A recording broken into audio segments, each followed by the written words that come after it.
सब एक और चीज़ जिसका अक्सर मर्द ख़वातीन दोनों की बात मैं करूँगा वो ख़्याल नहीं रखती है वो है सेक्सुअल हाइजीन। ये कितना इम्पोर्टेंट होता है और इस पे कैसे काम करना चाहिए? देखिए हम तो मुसलमान हैं, हुँ, हमारा मुल्क में अक्सरियत मुसलमानों की। हुँ, तो it doesn't mean that I am not representing the minorities, I also represent the minorities. लेकिन एक मुल्क में इतने लोग हैं जिन जो एक उसके साथ स्लोगन के साथ चलते हैं, इस्लाम का सफ़ाई निस्फ़ सफाई ईमान है। निस्फ ईमान। तो आप अपने प्राइवेट पार्ट की सफाई का कैसे नहीं ख्याल रख सकते? हुँ, अगर आप अपने प्राइवेट में, और आपको मैं बताऊं, आपके मुंह के अंदर 1000 गुना जरासीम होते हैं, मगर आपके प्राइवेट पार्ट में 0 जरासीम होते हैं। अल्लाह ताला ने उनको ऐसे बनाया। अच्छा, मगर जब आप ख्याल नहीं रखते, हुँ, उसमें ख्याल नहीं रखते में आप कौन से टाइप का पहन रहे हैं, अंडरगारमेंट कैसा पहन रहे हैं, आप उसके अंदर मिक्स्ड मटेरियल पहन रहे हो, क्योंकि हमारे एटमॉस्फेयर के हिसाब से नमी भी होती है, हुँ, गर्मी भी शदीद होती है, फिर ठंड भी आ जाती है।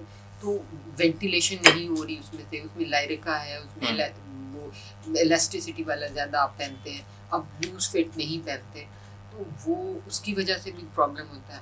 फिर आप अगर आप अपनी पीएच चेंज हो जाती है। अब आजकल एक कॉन्सेप्ट नया आया हुआ है, कॉन्ट्रेरी टू द फैक्ट, लोग बड़ा उसमें है कि वो वजाइनल वॉश यूज़ कर रहे हैं, और आप सोच उसमें जी सेंट है, ये हमारी हाइजीन को इम्प्रूव हुँ, करेगा, नहीं।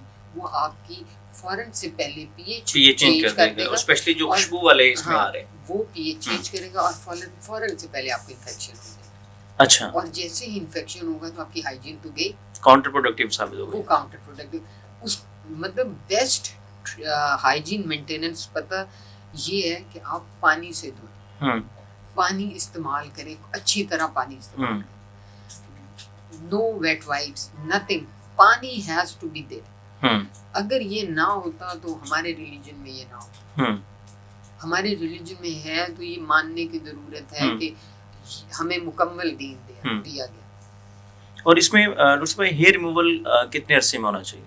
यानी कि उसकी क्या अच्छा, रूटीन क्या होनी चाहिए? रूटीन डिपेंड करता है ग्रोथ की।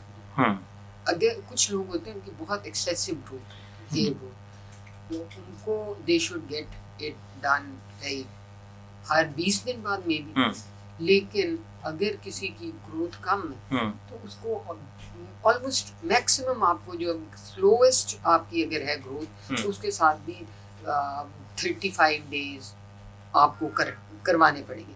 नहीं तो जिनकी ज़्यादा है उनको हुँ। 20 दिन में करवाना पड़ता है। अगेन आपके अगले सवाल से पहले मैं ये भी रिकमेंडेशन दे दूँ कि या वैक्सीन की तरफ जाएँ, हाँ, मैं इ इसी तरफ आने वाला था, what is the best way हाँ, फॉर द या वैक्सीन की तरफ जाएँ, हुँ, या if you can afford it and you want it done, तो लेज़र करवा लें। अच्छा, लेज़र से आपके बालों की का हुँ, अमाउंट भी कम हो जाएगा, क्योंकि लेज़र फुल हेयर रिमूवल तो नहीं, उसमें कुछ ना कुछ रह जाते हैं। जी, वो आप बाद में चाहे सिंपल वैक्सीन की स्ट्रिप से करवाएं, मगर उनकी ग्रोथ बहुत कम हो चुकी हुँ, होती है, वो 1-2 बाल रह जाते हैं, तो वो आप करवा लें। उससे आपको बहुत सूदिंग रहेगा, आपको पेन फ्री हो जाएगा हुँ, सारा मामला। लेकिन अगर आप कंफर्टेबल हैं कि जी नहीं मैं वैक्सीन करवाता रहूँगा, हुँ। तो ठीक है।